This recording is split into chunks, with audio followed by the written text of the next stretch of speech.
Huwag mong husgahan ng isang tao bisa uri ng kanyang trabaho.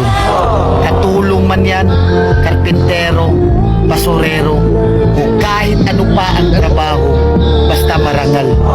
Dahil hindi naman batayan ang trabaho para respetuhin mo ang isang tao.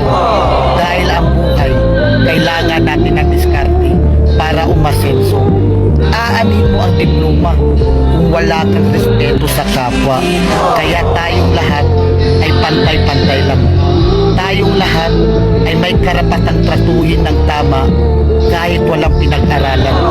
Tandaan natin, kahit ano pang kurso ang natapos mo, kahit ano pang diploma ang hawak mo, kahit mayaman o mahirap ka lang, lahat tayo kapag namatay, iisa lang ang titulong diplomang nakaukit sa lapida natin.